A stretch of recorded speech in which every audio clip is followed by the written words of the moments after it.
New mathematics today class 6 chapter number 14 percentage exercise number 14A। देखिए कैसे करेंगे। Question number 1 पढ़िए। Express the following as percent. Express the following as percent यानी जब भी question में आखिरी में लिखा हो परसेंटेज कि जो भी चीज़ दी है उसको परसेंटेज में करो, ठीक है। तो हम बस सीधा सीधा 100% से मल्टीप्लाई करते हैं। क्या करते हैं? 100% से मल्टीप्लाई करते हैं। तो आपके सामने ये सवाल है, इसके दो तरीके हैं। एक तो तरीका ये है भाई, किसी भी नंबर के नीचे अगर 100 लिखा हो तो आप डायरेक्ट वो नंबर लिखिए। 9 लिखा है, 9 के अपॉन 100 है, डायरेक्ट आप परसेंटेज लगा दिए, नीचे से 100 हटेगा, ऊपर जाके परसेंटेज बन जाएगा, ठीक है। एक तो तरीका ये है, डायरेक्टली आप कर सकते हैं बिना 100% से मल्टीप्लाई किए हुए। दूसरा तरीका जो अभी हमने बताया कि जब भी आपको परसेंटेज में कन्वर्ट करना हो तो आप क्या करिए, वो नंबर जो लिखा हुआ है, चाहे फ्रैक्शन में हो, चाहे डेसिमल में हो, चाहे किसी भी उसमें हो, आप बस क्या करिए, उस नंबर को 100% से मल्टीप्लाई कर दिए। 100% से मल्टीप्लाई किया, ऐसे मल्टीप्लाई करना है, ब्रैकेट लगाया, बाहर परसेंटेज लिखा, 100 से 100 कट गया, बचा 14, परसेंटेज लगा था, लगा दिया। ओके, सेम इसी तरह ये तीनों भी होंगे। अभी आप करके कमेंट में आंसर बताइएगा। हाँ, अगर आप लोग चाहे डायरेक्टली लिख सकते हैं तो भी मार्क्स मिलेंगे, और ऐसे कर देंगे तो ज़्यादा बेटर है। 37/100 इंटू 100%, 100 से 100 कट जाएगा 37%। 35/100 एंड इंटू 100%, 100 से 100 कट जाएगा 35% आंसर। ओके, नेक्स्ट क्वेश्चन है, express the following as fraction in its lowest term. Lowest term मतलब होता है रिड्यूस करना, यानी इसको कट करना, काटना।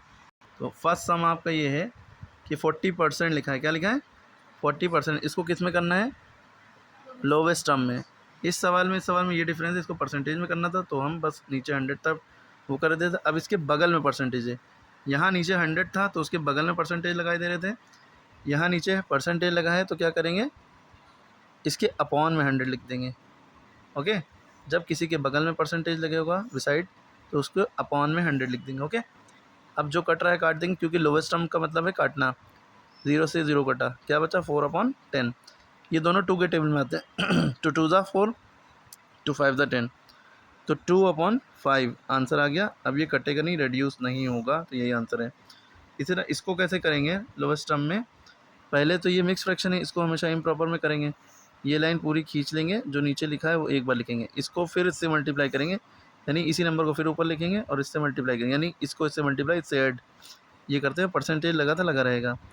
2 7 ज़ा 14, 2 3 ज़ा 6 7, 74 + 1/2, परसेंटेज लगा था, लगा रहेगा। 74 + 1 हो गया 75/2। अब इसके परसेंटेज लगा था, लगा रहेगा। इसके बाद के स्टेप में इसके आगे कर रहे हैं। 75/2 लिखा था, जिसके बगल में परसेंटेज लगाता है तो उसका, जिसके बगल में परसेंटेज लगा होता है, नीचे 100 हो जाता है, परसेंटेज हटेगा, नीचे 100 लिख देंगे। अब 2 के साथ मल्टीप्लाई में 100 आ जाएगा, चाहे 200 आप लिख लेते हैं। ओके, अब जो कट रहा है काट देंगे भाई। जिसके लास्ट में 5 होता है वो 5 के टेबल में आता है, जिसके लास्ट में 0 होता है वो भी 5 के टेबल में आता है, ठीक है। 5 1 ज़ा 5, 25, 5 5 ज़ा 25, 5 2 ज़ा 10, 0, 5 3 ज़ा 15, 5 4 ज़ा 20। अब हमारे पास जो बचा हम ऊपर लिख दे रहे हैं, सॉरी फॉर डर्टीनेस। 3/2 इंटू 4 बचा, तो 3/2 4 ज़ा 8 हो गया। अब ये कट नहीं सकता, बस यही आंसर हो गया। ओके, समझ में आई बात? उसके बाद देखिए आप लोग, 125% इसका थर्ड पार्ट है। ये कैसे होगा? 125 लिखा, जिसके बगल में परसेंट है उसके अपॉन में 100 हो गया। ओके, क्लियर है? अब इसको क्या करना है, लोवेस्ट टर्म में करना है। रेशियो में कहते हैं तो इतना लिखने के बाद 2:5 लिख देते हैं। लोवेस्ट टर्म में नहीं काटना है। 5 2 ज़ा 10, 5 5 ज़ा 25, 5 2 ज़ा 10, 0, फिर 5 5 ज़ा 25, 5 4 ज़ा 20, आपके पास बचा 5/4। यही आपको रिड्यूस्ड लोवेस्ट टर्म हो गया इसका, अब नहीं कट सकता। तीसरा, इसको कैसे करेंगे? 62.5 परसेंटेज लगा है, परसेंटेज लगा है तो अपॉन में 100 कर देंगे। अच्छा, पॉइंट लगा होता है तो पॉइंट उड़ाते हैं, पॉइंट के नीचे 1 आता है, लेकिन ज़रूरी नहीं 1 लिखना, क्योंकि ऑलरेडी लिखा हुआ है। तो पॉइंट उड़ाया, पॉइंट के बाद एक नंबर, तो एक 0 बढ़ गया बस। तो आपके पास हो गया, आप 625/1000। आप पॉइंट उड़ा के नीचे 1 लिखते तो मल्टीप्लाई 1 इंटू 0, यानी 1 इंटू बगल में 0 10 लिखते, ठीक है, तब भी 1000 हो जाता। अब 5 1 ज़ा 5, 5 2 ज़ा 10, 5 5 ज़ा 25, 5 2 ज़ा 10, 0 0, 5 2 ज़ा 10, 5 5 ज़ा 25, 5 4 ज़ा 20, 0, 5 5 ज़ा 25, 5 8 ज़ा 40, तो 5/8 आंसर आ गया। ओके, कोई डाउट? अगर रेशियो में करना होता है इसको तो 5:8 लिख देते हैं, इसको रेशियो या इस टू पढ़ते हैं। वैसे हमें रिड्यूस्ड फॉर्म में करना है तो बस इससे आगे नहीं कट सकता, इसे ही लोवेस्ट टर्म कहेंगे। लोवेस्ट टर्म का मतलब ही यही है जब कटना बंद हो जाए। अब ये पॉइंट वाला सवाल याला कैसे होगा, इसको देखिए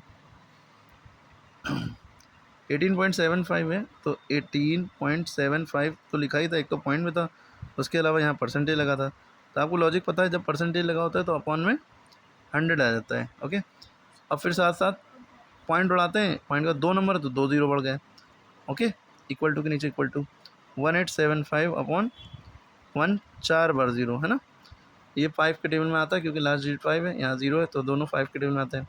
कितनी बार में आते हैं, 5 से दोनों को डिवाइड करके देख लो, जो आंसर है वो लिख दो या काटना आना चाहिए। 5 3 15 37, 5 7 35, बच्चा 25, 5 4 25, 5 2 10, 2 3 3 0 हो गया। ठीक है, 5 4 20 0 0, 5 7 35, 25, 5 4 25। ठीक है, अब हमारे पास 75/400, मतलब वो चेक करना चाहते हैं कि आपको रिड्यूस करना आता है नहीं आता है। अभी भी 5 से कटेगा 5 1 5, 25, 5 4 25, 5 8 40 0, 5 3 15, 5 1 5 30, 5 6 30, 3/16। अब ये 3 और 16 दोनों 2 के टेबल में 16 आता है, 3 नहीं आता, 3 के टेबल में 3 आता है, 16 नहीं आता, तो ये दोनों नहीं कटेंगे, किसी के टेबल में नहीं आता है, क्योंकि जब भी एक भी प्राइम आ जाए तो समझ लीजिए नहीं कटेगा। तो ये दोनों जो हैं रिड्यूस फॉर्म में हो गए। अब सोच रहे हैं इसी में वीडियो बढ़ा दें, अब ये अगले पार्ट में डाल दे रहे ताकि वीडियो बड़ी ना हो, वो ना हो।